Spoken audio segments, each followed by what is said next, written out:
ہر شخص پر عمل سے پہلے علم فرض ہے۔ امام بخاری رحمۃ اللہ علیہ نے صحیح بخاری کے اندر باقاعدہ ایک چیپٹر قائم کیا ہے، ایک باب انہوں نے باندھا ہے، باب العلم قبل العمل، عمل سے پہلے علم حاصل کرنے کے بارے میں۔ اب ظاہر سی بات ہے، ہم نماز قائم کرنے چلیں تو کیا نماز جیسے تیسے قائم کرتے رہیں بعد میں سیکھیں، یا پہلے ہم نماز کا طریقہ سیکھیں بعد میں قائم کریں؟ ظاہر سی بات ہے پہلے ہمیں علم حاصل کرنا ہوگا، پھر اس پر عمل کرنا ہوگا۔ اب رمضان کا مہینہ آ رہا ہے، ہم میں سے کسی کو بھی اگر رمضان کے بارے میں کسی بھی طرح کا کوئی شک ہو، کوئی شبہ ہو، کسی طرح کی معلومات میں کمی ہو، تو یہ ان کی ذمہ داری بنتی ہے کہ رمضان کا مہینہ آنے سے پہلے روزوں کے بارے میں اپنے تمام تر شبہات اور تمام تر شکوک کو دور کر لیں اور بالکل یقین حاصل کر لیں، اطمینان حاصل کر لیں، تاکہ کسی طرح شک اور شبہ باقی نہ رہے۔ میں آج کوشش کروں گا کہ کچھ شبہات دور کر سکوں، لیکن ضروری نہیں کہ میں آپ تمام کے شکوک کو دور کر سکوں، اس لیے میں نے آپ کی ذمہ داری بتائی کہ اگر آپ کو کسی بارے میں شک ہے تو آپ کی ذمہ داری ہے کہ رمضان سے پہلے وہ شک دور کر لیں۔ میں کچھ باتیں آپ تک پہنچانے کی کوشش کرتا ہوں انشاءاللہ۔ ہم لوگ جو خطائیں کرتے ہیں ان میں سے پہلی خطا یہ ہے کہ رمضان کا چاند ہم دیکھنے کی کوشش نہیں کرتے۔ عید کا چاند دیکھنے کے لیے افطار کے بعد لوگ مغرب چھوڑ دیتے ہیں۔ 29ویں رمضان کو عید کا چاند دیکھنے کے لیے کہ پہلے تلاش کر لیں کہیں چاند غائب نہیں ہو جائے، مغرب تو تھوڑی دیر بعد بھی پڑھ لیں گے، وہ عید کا چاند ڈھونڈنے مسجد کی چھت پہ چڑھ گئے ہوتے ہیں اور نیچے نماز ہو رہی ہوتی ہے۔ اس قدر اتاولا پن ہوتا ہے کون سا چاند ڈھونڈنے میں؟ عید کا چاند۔ لیکن رمضان کا چاند جو ہے بڑا اپنے آپ کو محروم سا محسوس کرتا ہے۔ لوگ یہ سمجھتے ہیں کہ بھئی چاند ہوگا تو مولانا لوگ بتا ہی دیں گے، کہاں چھوڑیں گے، وہ تو روزہ رکھوا کے ہی مانیں گے، ہوگا تو اعلان ہو ہی جائے گا۔ جی نہیں، ہمیں چاہیے کہ ہم ماہ رمضان کی آمد پر خوشی کا اظہار کرتے ہوئے یہ محسوس کرائیں کہ ہمیں اس مہینے کی آمد کی کتنی خوشی ہے۔ اس کے لیے ہمیں چاہیے کہ ہم 29 شعبان کو مغرب کے فوراً بعد رمضان کا چاند دیکھنے کی کوشش کریں، اہتمام کریں کہ اس وقت ہم اپنے کام کاج ادھر ادھر کر دیں، ہمیں چاند دیکھنے کی کوشش کرنی ہے۔ صحابہ کرام 6 مہینے رمضان کے آمد کی دعا کرتے تھے، 6 مہینے پہلے سے رمضان کی آمد کی دعا کرتے تھے، اور رمضان گزرنے کے بعد اگلے کچھ مہینے تک جو کچھ رمضان میں کیا ہے اس کی قبولیت کی دعائیں کرتے تھے۔ یعنی ان کی زندگی میں کوئی دن رمضان کی یاد کے بنا گزرتا ہی نہیں تھا، یا تو وہ رمضان کے عمل کی قبولیت کی دعا کرتے رہتے یا پھر رمضان کی آمد کی دعا کرتے رہتے۔ تو یہ ہماری پہلی خطا ہے کہ ہم رمضان کا چاند دیکھنے کی کوشش نہیں کرتے۔ ہمیں چاہیے کہ ہم رمضان کا چاند دیکھنے کا اہتمام کریں، کوشش کریں۔ یاد رہے گا انشاءاللہ۔ چاند دیکھنے پر نبی کریم صلی اللہ علیہ وسلم نے ایک دعا سکھائی ہے، ہم میں سے شاید کچھ ہی فیصد کو وہ دعا یاد ہوگی۔ کیوں؟ کیونکہ ہم کبھی چاند دیکھنے کا اہتمام کرتے ہی نہیں ہیں۔ چاند دیکھنے کا اہتمام کریں اور چاند دیکھ کر وہ دعا پڑھیں جو نبی کریم صلی اللہ علیہ وسلم نے سکھائی ہے۔ اللہم احلہ علینا بالامن والایمان والسلامتی والاسلام ربی وربک اللہ۔ کچھ احادیث میں کچھ الفاظ آگے پیچھے بھی ہیں، جن کو جس طرح سے یاد ہو وہ چاند دیکھنے کی دعا پڑھیں۔ ہم نے چاند دیکھ لیا، چاند دیکھنے کے بعد ہمیں کچھ چیزوں کی نیت کرنی ہے۔ پہلی تاریخ کو جیسی ہم نے چاند دیکھا کچھ چیزوں کی نیت کرنی ہے۔ پہلی نیت ہماری یہ میں صرف وہ چیزیں بتا رہا ہوں جو ہم خطا کرتے ہیں، جو ہم چوک کرتے ہیں۔ کیسے استقبال کرنا ہے یہ تو انشاءاللہ پروگرام ہوگا تب میں بتاؤں گا، آج تو میں صرف خطائیں بتا رہا ہوں، چوک بتا رہا ہوں۔ ہم کیا کرتے ہیں، جیسے ہم نے چاند دیکھا ہم تراویح کی نیت کرتے ہیں، کوئی 3 دن والی، کوئی 5 دن والی، کوئی ہفتے والی، کوئی 10 دن والی، کوئی 15 دن والی۔ اور مساجد میں باقاعدہ پہلے ہی اعلان لگ جاتا ہے کہ ہمارے یہاں 5 دن میں قرآن ہوگا، ہمارے یہاں 10 دن میں، ہمارے یہاں 15 دن میں، وغیرہ وغیرہ۔ یاد رہے نبی کریم صلی اللہ علیہ وسلم کی کوئی ایک حدیث بھی ایسی نہیں ہے جس میں رمضان میں ایک قرآن تراویح میں سننے کا حکم یا فضیلت بیان کی گئی ہو۔ فضیلت جو ہے وہ پورے رمضان کا قیام کرنے کی ہے، یعنی رمضان کی پہلی سے آخری تاریخ تک اگر ہم قیام اللیل کرتے ہیں یعنی تراویح پڑھتے ہیں، اس کی فضیلت بتائی گئی ہے کہ قیام رمضان مغفرت کا سبب ہے، قیام رمضان مغفرت کا سبب ہے۔ تو ہماری نیت یہ نہ ہو کہ ہم 3 دن والے، اب پتہ چلا کہ ہم کپڑوں کے کاروباری ہیں تو ہم نے کہا لاؤ بھائی 1 ہفتے والی پڑھ لیں، سیزن چلے گا، جی نہیں۔ ہم چاہیں گے تو کپڑے کے کاروباری ہیں یا ہمارے یہاں رمضان میں اگر بہت زیادہ سیزن چلتا ہے تو آپ کچھ لوگوں کو ایسا جمع کریں کہ آپ کی دکان بند ہونے کے بعد آدھی رات کو آپ قیام کر لیں، یا آپ تراویح کے بعد دکانیں کھول لیں، یا جیسے بھی چاہیں، لیکن یاد رہے کہ اگر آپ قیام رمضان کی مکمل فضیلت چاہتے ہیں تو آپ کو نیت ہونی چاہیے کہ آپ پہلی سے آخری تاریخ تک قیام کریں، تبھی آپ کو مکمل فضیلت حاصل ہوگی۔ خطا یہ ہے، چوک یہ ہے کہ ہم یہ سمجھتے ہیں کہ 3 دن میں ایک قرآن سن لیں تو ہمیں پوری تراویح کا ثواب مل جاتا ہے۔ یہ خطا ہے، یہ چوک ہے۔ اسلام میں ایسی کوئی تعلیم نہیں ہے کہ آپ 3 دن میں پورے رمضان کی تراویح کا ثواب حاصل کر لیں، یا 5 دن میں، یعنی ایک قرآن تراویح میں سن لینے سے آپ کو پوری تراویح کا ثواب نہیں ملے گا۔ پوری تراویح کا ثواب جب ہی ملے گا جب آپ مکمل تراویح پڑھیں گے پہلے سے۔ تو یہ ہماری نیت ہونی چاہیے کہ ہم ہر دن تراویح پڑھیں گے۔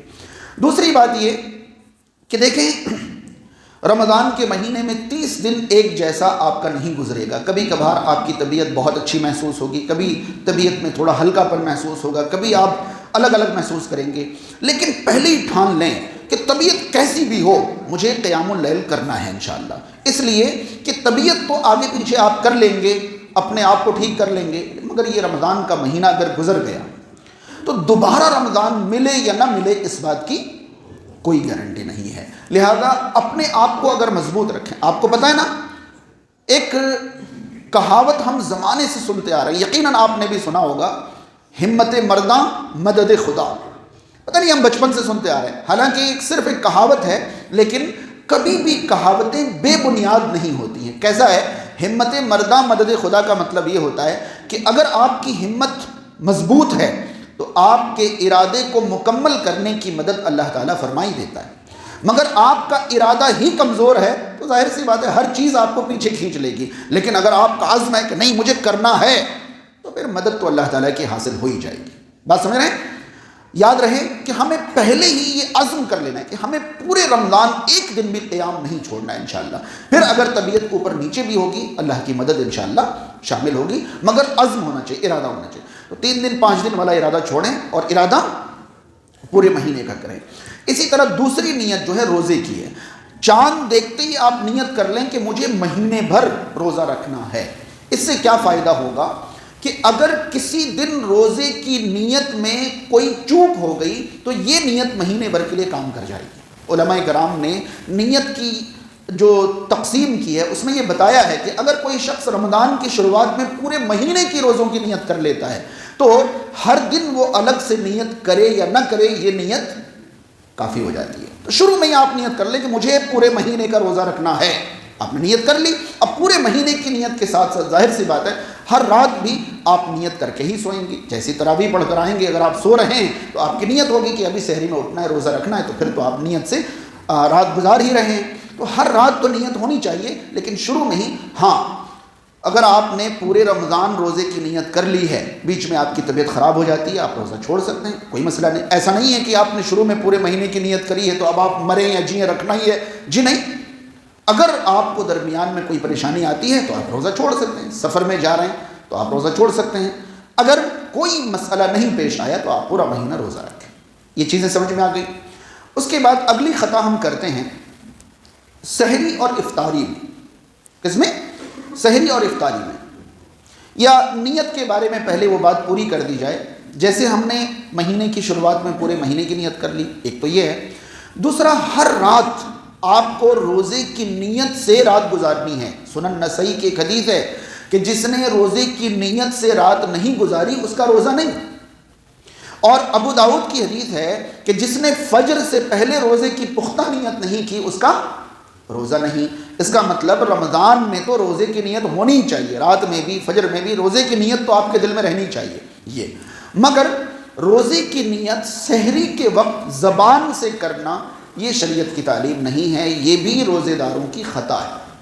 کرتے نا نویتو ان اصوم غدا للہ تعالی، یا بصوم غد نویت من شہر رمضان، اس طرح سے جو نیت آپ دیکھیں گے کہ رمضان کے جو بھی ٹائم ٹیبل سحری اور افطاری کا نقشہ جو چھپتا ہے اس میں کچھ لکھا ہو یا نہیں لکھا ہو، نیت روزہ اور وقت افطار ضرور، وہ دعائے افطار ضرور لکھا ہوگا، اور نیت روزہ نہیں ہوگی۔ نیت دل کے ارادے کا نام ہے، زبان سے نیت کی تعلیم شریعت میں نہیں ہے، اور زبان سے نیت اسلام کا حکم یا اسلامی طریقہ نہیں ہے۔ میں اس میں ڈیپ میں نہیں جانا چاہتا، مگر ایک بات آپ کو شاید مطمئن کر دے، جو روزے کی نیت کرائی جاتی ہے، جو میں نے بتایا نویت بصوم غد، جو بھی نیت آپ کو سکھائی گئی ہے، اس میں نیت کیا ہوتی ہے جانتے ہیں؟ اس میں نیت ہوتی ہے میں رمضان کے کل کے روزے کی نیت کرتا ہوں، میں رمضان کے کون سے روزے کی؟ کل کے روزے کی نیت کرتا ہوں۔ اور یہ بات انسان کس وقت کہتا ہے؟ سحری کے وقت۔ اب سحری کے وقت جو وہ سحری کر رہا ہے تو وہ آج کے روزے کی سحری کر رہا ہے یا کل کے روزے کی؟ اور نیت کیا کر رہا ہے؟ کل کے روزے کی۔ تو آج کی نیت کہاں گئی؟ اب دیکھیے، وہ پہلی تاریخ میں نیت کرتا ہے کہ میں کل کے روزے کی نیت کر رہا ہوں، یعنی دوسری تاریخ کے روزے کی نیت کر رہا ہوں، پہلی تو بغیر نیت کے ہو گئی۔ اگر زبان سے ہی نیت ہے تو پہلا روزہ تو بغیر نیت کا ہی ہو گیا نا۔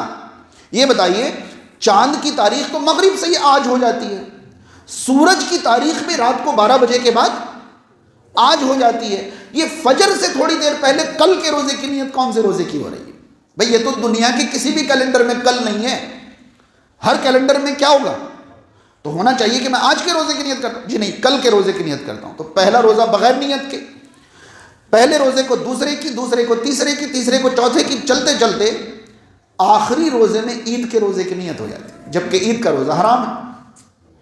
عید کا روزہ بھائی اگر 30 کا مہینہ ہو گیا اور 30ویں تاریخ کو ہم کہہ رہے ہیں کل کے روزے کی نیت کرتا ہوں، تو کل تو عید ہے، اور عید کا روزہ تو پہلا روزہ بغیر نیت کے اور ادھر حرام روزے کی نیت ہو جاتی ہے۔ یہ انسان کے بنائے ہوئے طریقے ایسے ہی ہوتے ہیں۔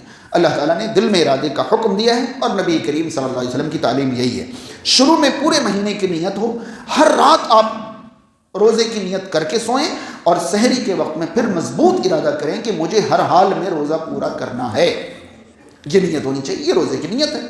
اس کے بعد ہم جو خطا کرتے ہیں وہ کرتے ہیں سحری اور افطاری میں۔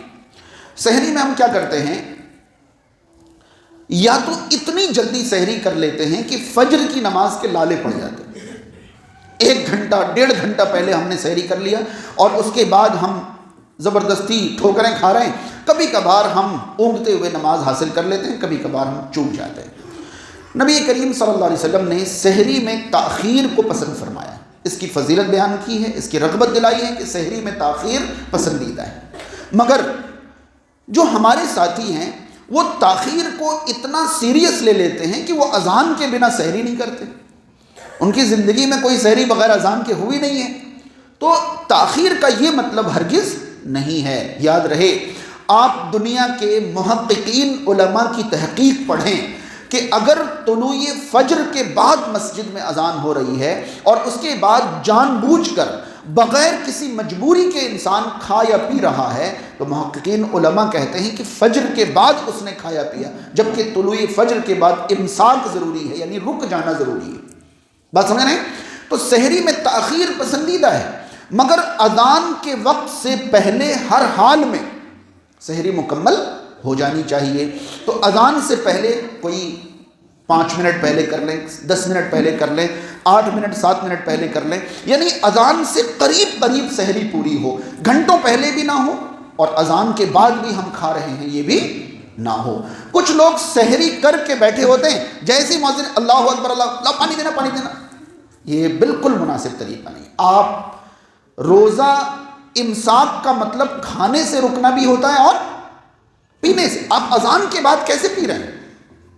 اذان کے بعد پینے سے کیا دن کے وقت میں پینے سے روزہ نہیں ٹوٹے گا؟ تو آپ پی کیسے رہیں؟ اگر پانی پینا ہے آپ کو، آپ پہلے کر لیں۔ ہاں، بعض حدیث کے مطابق بعض محققین نے یہ کہا ہے کہ اگر کسی کی آنکھ دیر سے کھلے یا مجبوراً کسی کو آخری وقت میں موقع ملے تو وہ اذان ہونے کے ساتھ ساتھ جلدی جلدی سحری کر لے۔ ایک حدیث ہے، حالانکہ کئی تشریح اس حدیث کی گئی ہے ابو داؤد کے اندر، کہ اگر تم میں سے کوئی اذان سنے اور اس کے ہاتھ میں برتن ہو تو وہ برتن کو رکھے نہیں بلکہ جلدی جلدی اپنی ضرورت پوری کر لے. تو اس سے اجازت ملتی ہے کہ اگر کوئی مجبوراً لاسٹ ٹائم پر ہی اٹھا ہو یا گھر کی خواتین ہیں وہ سب کو کراتے کراتے لیٹ ہو جائیں تو اذان سے پہلے وہ سحری کر لیں. لیکن لوگ آرام سے بیٹھے ہیں اور اذان سننے کے بعد کہیں کہ لاؤ پانی دو، یہ طریقہ مناسب نہیں ہے، یہ خطائیں ہیں.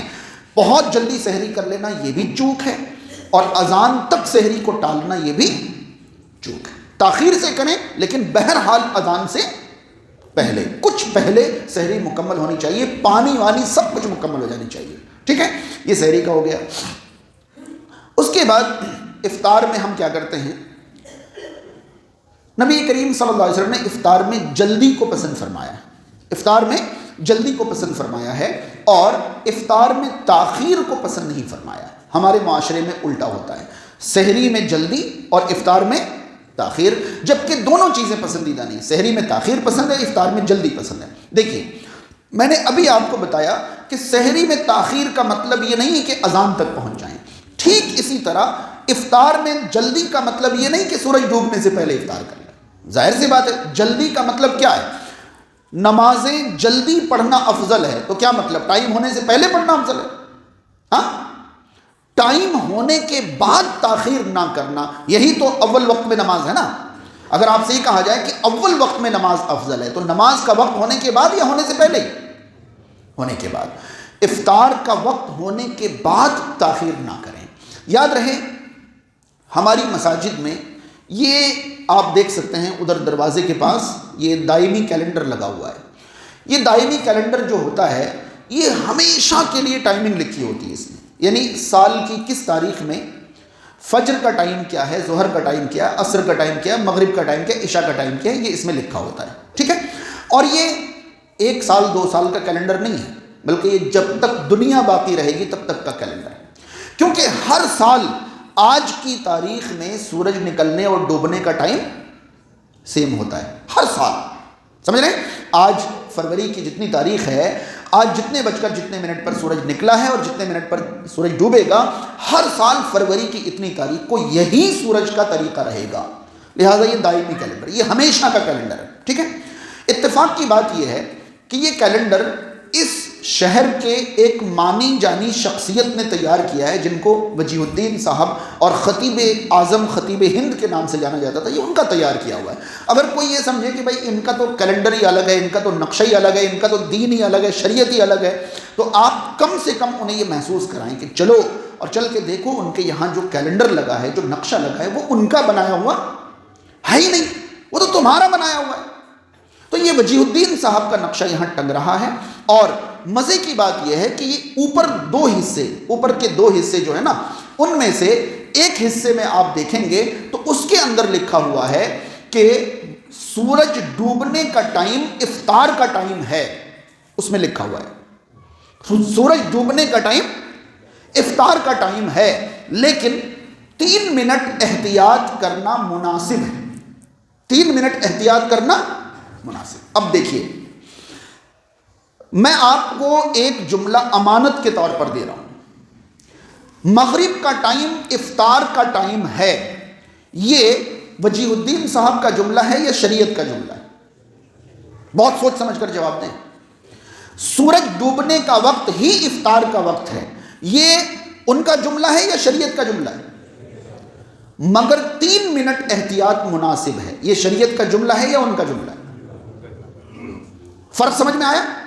سورج ڈوبنے کا وقت ہی افطار کا وقت ہے. جن کو دلچسپی ہو وہ جانے سے پہلے دیکھ لیں، اس میں لکھا ہے کہ سورج ڈوبنے کا وقت ہی افطار کا وقت ہے. افطار کا وقت کون سا ہے یہ طے کرنا میرے اور کسی عالم کے بس کی بات تو نہیں ہے نا. افطار کا وقت کیا ہے یہ شریعت ہے، تو پہلے انہوں نے شریعت اس میں لکھی ہے کہ افطار کا وقت غروب کا وقت ہی ہے. یہ کس کی بات ہے؟ مگر 3 منٹ احتیاط مناسب ہے، یہ شریعت کی بات ہے یا ان کی بات؟ چلیے اگر آپ ان کی بات مان لیتے ہیں تو ٹھیک ہے، میں حجت نہیں کرتا، میں آپ سے بحث نہیں کرتا. مگر ان کی بات اگر کوئی نہ مانے تو کیا آپ انہیں شریعت نہیں ماننے والا قرار دیں گے؟ اگر آپ انہیں شریعت نہیں ماننے والا قرار دیتے ہیں تو پھر یہ بات آپ کو کہاں دکھانی ہوگی؟ نقشے میں یا شریعت میں؟ اگر آپ یہ بات نہیں ماننے والے کو شریعت نہیں ماننے والا قرار دیتے ہیں تو پھر آپ کو یہ بات قرآن اور حدیث کے اندر دکھانی ہوگی کہ غروب کے 3 منٹ کے بعد افطار کریں. یہ بات آپ کو شریعت میں دکھانی ہوگی، اور شریعت میں یہ بات نہیں ہے. چلیے میں آپ کو ایک بات اور بتاتا ہوں. غروب کے بعد، وقت ہونے کے بعد افطار جلدی پسندیدہ ہے یا دیر پسندیدہ ہے؟ جلدی پسندیدہ ہے. میں نے مان لیا کہ وقت ہونے کے بعد افطار میں دیر نہیں کرنی چاہیے. یہ نقشہ اٹھائیے اور اس سال رمضان کے جتنے بھی نقشے بنے ہوئے شہر کے 10-12 نقشے جمع کریے، اور جمع کرنے کے بعد دیکھیے کہ کیا کوئی ایک نقشہ بھی ایسا ہے جس میں اس کی ٹائمنگ کے 3 منٹ کے بعد افطار کا ٹائم لکھا ہو. آپ نہیں پائیں گے. نہیں آئی میری بات سمجھ؟ آپ اس کی ٹائمنگ دیکھیے، یہ تو ہم نے نہیں لکھا ہے نا. آپ اس کی ٹائمنگ دیکھیے اور پھر شہر میں جو نقشے بنیں گے، ابھی جو بنیں گے آپ لائیے اور دیکھیے. کسی میں آپ کو 3 منٹ تو انہوں نے مشورہ دیا، ابھی دل نہیں مانا تو 2 منٹ نقشہ بنانے والے نے جوڑ دیا. کسی کو 2 منٹ سے دل نہیں مانا، انہوں نے 3 منٹ جوڑ دیے. کسی نے 3 منٹ پہلے ہی تھا، 5 منٹ اور جوڑ دیا، 8. کہیں کہیں 10 منٹ کا فرق بھی ہوتا ہے. کہیں کہیں آپ کو مزے کی بات یاد دلاؤں، مجھے تو یاد ہے، آپ سب کو یاد ہوگا.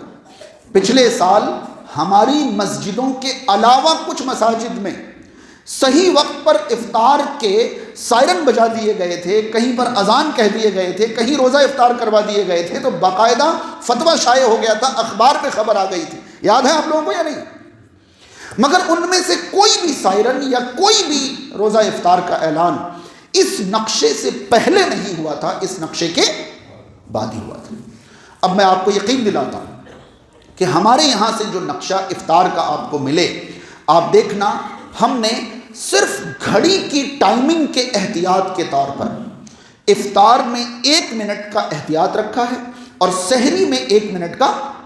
جو اس میں طلوع فجر کا وقت ہوگا ہم نے 1 منٹ پہلے ختم سحری کا وقت لکھا ہوگا، وہ بھی احتیاط نہیں، گھڑی کی ٹائمنگ میں فرق ہونے کی وجہ. دیکھیے 1:01 ہو رہے ہیں، میری گھڑی میں بھی 1:01 ہو رہے ہیں، مگر ممکن ہے کہ یہاں سیکنڈ 23 ہو اور میرا جو ہے سیکنڈ 45 ہو، میرا 55 ہو، کسی کا 1 ہو، کسی کا، یعنی کہ 60 سیکنڈ کا فرق جو ہے گھڑی میں ممکن ہے. تو اس امکان کو ختم کرنے کے لیے ہم نے افطار میں، کہیں ایسا نہ ہو کہ میں کہوں کہ میری گھڑی میں تو 16 ہو گئے، آپ کہیں نہیں میری گھڑی میں تو نہیں ہوئے. جب سب کی گھڑی میں 16 ہو جائیں گے تو ہو سکتا ہے کہ میری گھڑی میں کیا ہو گئے، 17 ہو گئے ہوں، لیکن کسی کی گھڑی اگر صحیح چل رہی ہے تو 15 نہیں ہو سکتا، پھر وہ 16 ہی ہوگا. کیونکہ 30 35 40 45 سیکنڈ سے زیادہ کا صحیح جو انٹرنیٹ ٹائمنگ ہوتی ہے اس میں 30 35 سیکنڈ سے زیادہ کا فرق نہیں ہو سکتا. ہم نے اس کے لیے اگر اس نقشے سے ٹائمنگ ہمارا میچ کرے، 1 منٹ افطار میں تاخیر اور سحری میں 1 منٹ جلدی ہو تو آپ اسے قبول کر لینا، اور اگر نہیں تو آپ فتویٰ لگا سکتے ہیں کہ ہم شریعت کے خلاف چلتے ہیں، پھر آپ کی مرضی ہے. پھر اگر ٹائمنگ ہماری مرضی سے بنی ہوئی ہو تو آپ الزام لگائیں، مگر یہ جو ٹائمنگ ہے سال بھر اسی ٹائمنگ سے آپ مغرب پڑھ رہے ہیں نا. اگر کوئی سال میں کسی دن روزہ رکھتا ہے تو وہ کس ٹائمنگ سے افطار کرے گا؟ ظاہر سی بات ہے اسی سے کرے گا. تو جب سال کے روزوں کا افطار اس سے ہو سکتا ہے تو رمضان کے روزوں کا کیوں نہیں ہو سکتا؟ تو یہ افطار میں وقت کے بعد تاخیر نہ کریں. پریشانی تو جب ہوتی ہے جب کہیں ہم افطار کرنے مجمع میں چلے جاتے ہیں، اب ہمارا وقت ہو چکا ہوتا ہے، ہم افطار کر لیں تو باقی لوگوں کے لیے کچھ بچتا ہی نہیں، ہم سب سمیٹ دیتے ہیں. اور اگر ہم ان کا انتظار کریں تو پھر ہمیں پریشانی ہوتی ہے کہ ہم تاخیر کیوں کر رہے ہیں، جبکہ رسول کریم صلی اللہ علیہ وسلم نے افطار میں تاخیر سے، کئی بار ایسا ہوا ہے کہ لوگ اپنی ٹائمنگ کا انتظار کر رہے ہیں، اس کے بعد ان کے پاس ہاتھ میں لیے ہوئے کھجور کے علاوہ کچھ بچتا نہیں، ہمارے والے سب سمیٹ دیتے ہیں. تو 2 منٹ میں تو کہاں کچھ بچنے والا ہے، 3 منٹ کے بعد کیا بچ جائے گا وہاں. تو بہرحال افطار کے وقت کے بارے میں نبی کریم صلی اللہ علیہ وسلم کی تعلیم کی وجہ سے ہم ایسا کرتے ہیں. ہمیں کوئی شوق نہیں ہے کہ ہم 15 گھنٹے 14.5 گھنٹے 15.5 گھنٹے بھوکے پیاسے رہنے کے بعد 2 منٹ کے لیے ہم بے چین ہو جائیں. یہ شوق کیا لگتا ہے آپ کو؟ کسی عقل مند کو یہ شوق ہوگا کہ وہ 2 منٹ کے لیے اپنا روزہ خراب کر لے؟ ہم اپنے روزے کو جلدی افطار کرنے کی صرف اس لیے کوشش کرتے ہیں کیونکہ یہ نبی کریم صلی اللہ علیہ وسلم کی جو 15 گھنٹے سے رکا ہوا ہے وہ اور 5 منٹ کیوں نہیں رک سکتا؟ شیعہ حضرات کے یہاں افطار کا وقت جانتے ہیں، سورج ڈوبنا ہے ہی نہیں.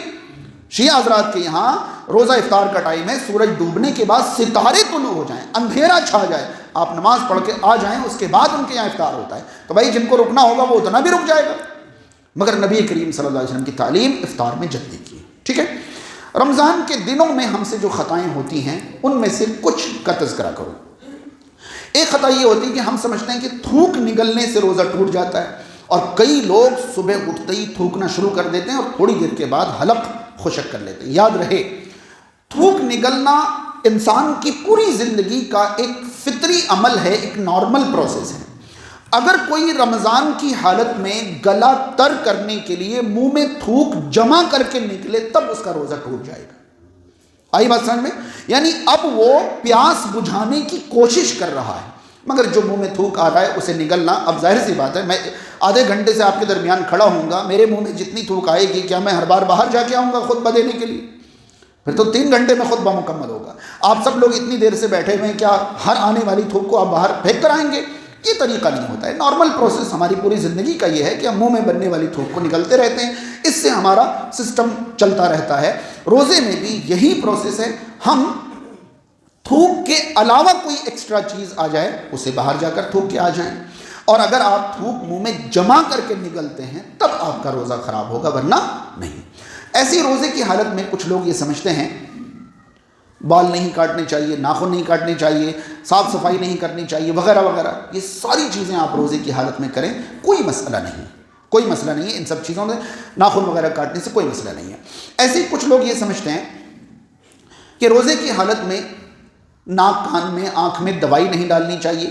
یہ ایک طرف احتیاط کی ضرورت ہے، یعنی کہ اگر ناک، کان اور آنکھ میں دوائی ڈالنے کی ضرورت ہو اور ہم یہ دیکھیں کہ اس کے بنا ہم گزارا کر سکتے ہیں تو احتیاط کریں، کیونکہ ناک، کان، آنکھوں کی رگیں حلق سے ملتی ہیں اور اس کا اثر حلق میں یقیناً پہنچتا ہے۔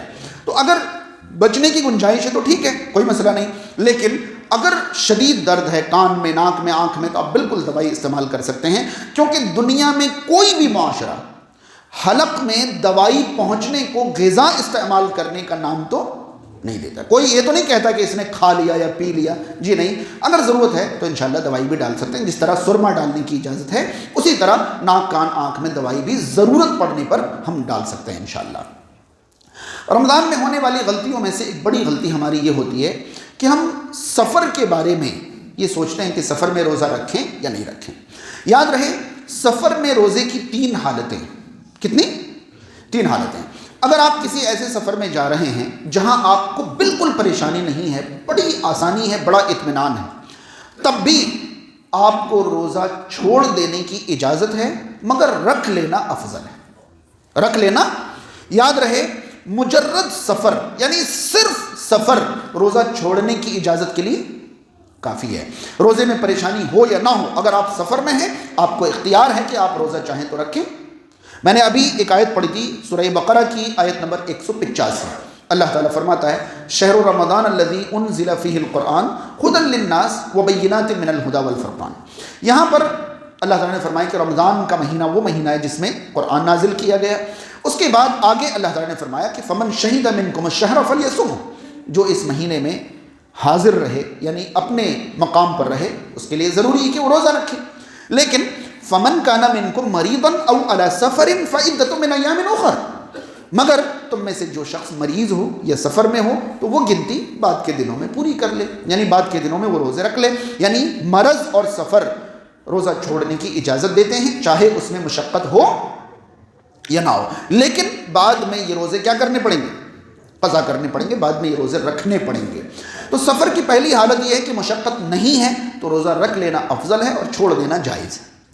سفر میں اگر مشقت ہے، پریشانی ہے، تو روزہ چھوڑ دینا افضل ہے مگر رکھ لینا جائز ہے۔ ایسا نہیں ہے کہ اگر آپ سفر میں ہیں تو روزہ رکھنا ناجائز ہی ہو جائے، آپ کو چھوڑنا ہی پڑے گا۔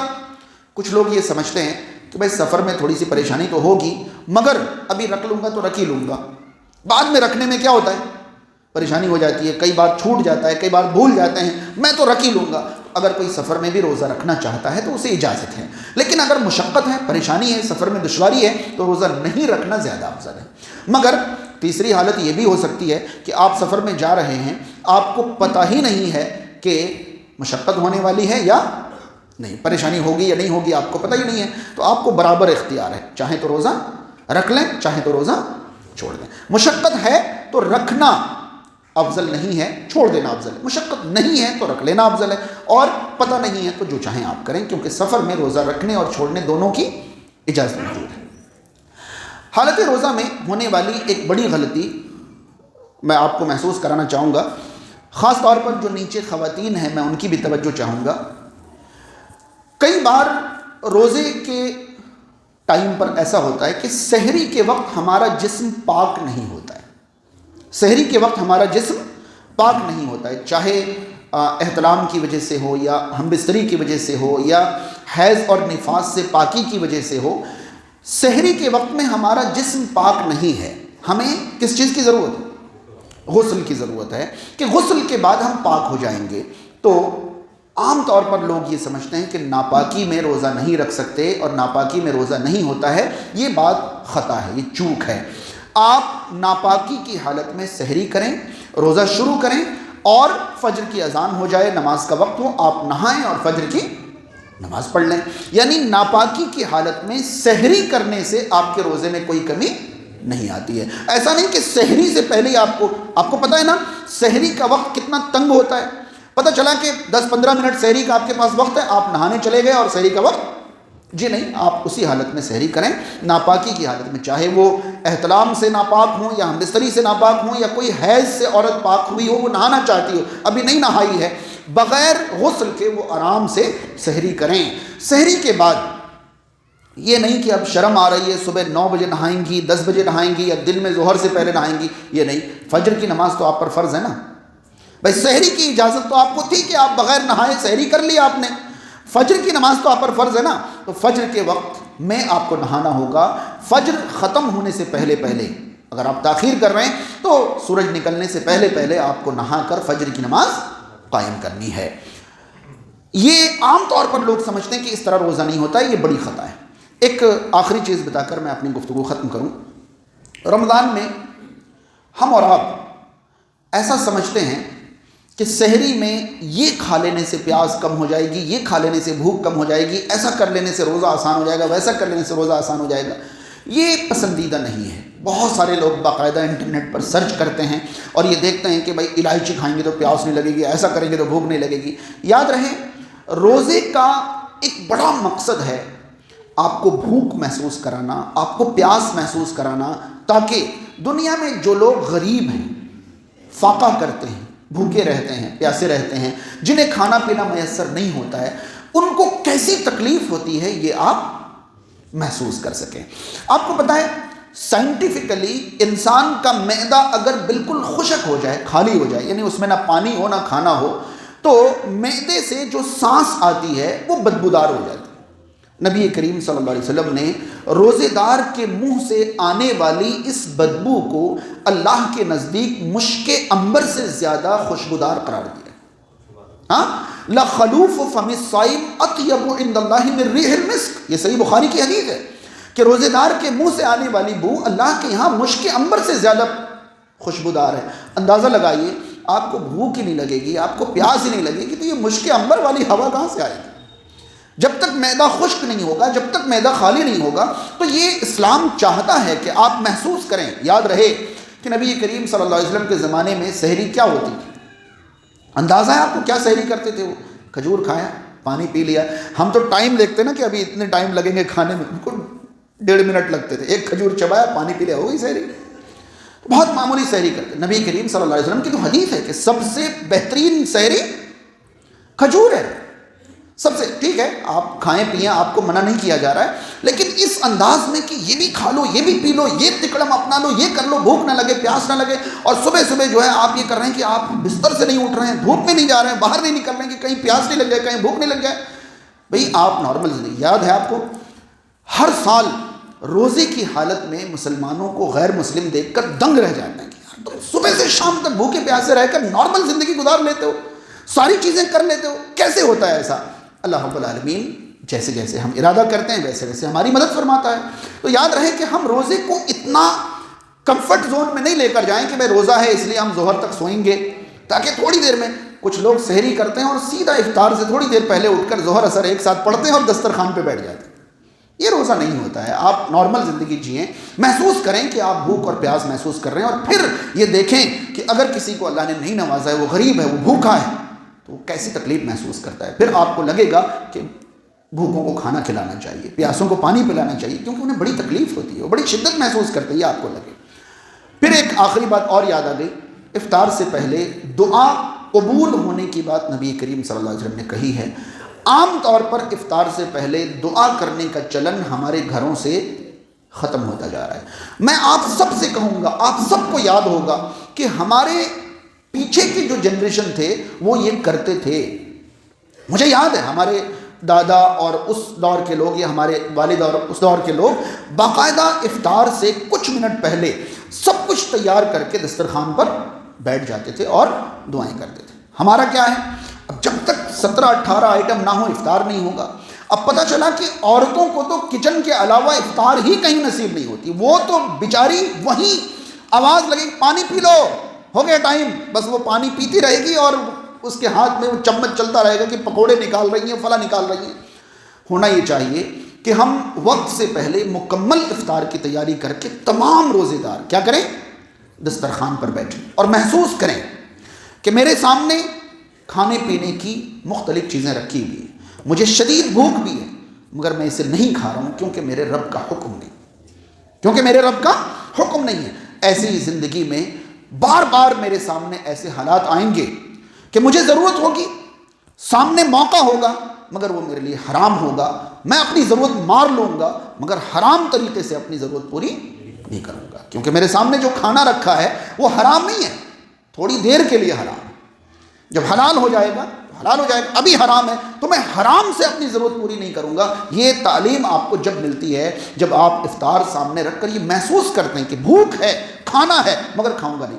اب پتہ چلا کہ آپ تو سڑک پر کتنے لوگوں, آپ ہر ماہ دیکھیے, ہر بار دیکھیے, افطار کے وقت پر ہمارے سڑکوں میں کیا حالت ہوتی ہے. افطار کے وقت آپ سڑکوں کی حالت دیکھیں, یعنی ہر انسان کو بس افطار کا وقت یاد رہتا ہے کہ مجھے افطار میں. کئی لوگ سڑک پر افطار کر لیتے ہیں, کئی 2-3 منٹ بعد پہنچتے ہیں, وغیرہ وغیرہ. ہمیں چاہیے کہ ہم وقت سے گھر پہنچیں اور نبی کریم صلی اللہ علیہ وسلم کے اس فرمان کو ذہن میں رکھیں کہ افطار کے وقت کی جانے والی دعا رد نہیں ہوتی ہے. وہاں وقت سے بیٹھیں اور دعا کریں, اللہ تعالیٰ اس دعا کو قبول کرتا ہے. اللہ تعالیٰ ہمیں روزے کی حالت میں ہونے والی ان خطاؤں سے محفوظ رکھے, پاک و صاف رکھے. اللہ تعالیٰ ہمیں اللہ کی مرضی کے مطابق ماہ رمضان گزارنے کی توفیق عطا فرمائے. اللہ تعالیٰ ہم تمام کی عبادات کو قبول فرمائے. معاشرے میں جو لوگ بیمار ہیں اللہ تعالیٰ انہیں شفا عطا کرے, جو پریشان حال ہیں ان کی پریشانیاں دور ہوں, جو بے روزگار ہیں اللہ تعالیٰ انہیں رزق عطا کرے, جن کے رزق میں تنگی ہے کشادگی ہو, جو دنیا سے جا چکے ہیں رب تعالیٰ ان کی مغفرت فرمائے, جو دنیا میں باقی ہیں اللہ تعالیٰ انہیں اللہ کی مرضی کی زندگی گزارنے کی توفیق عطا کرے. اقول قولی ھذا استغفر اللہ لی و لکم ولسائر المسلمین والحمد للہ رب العالمین.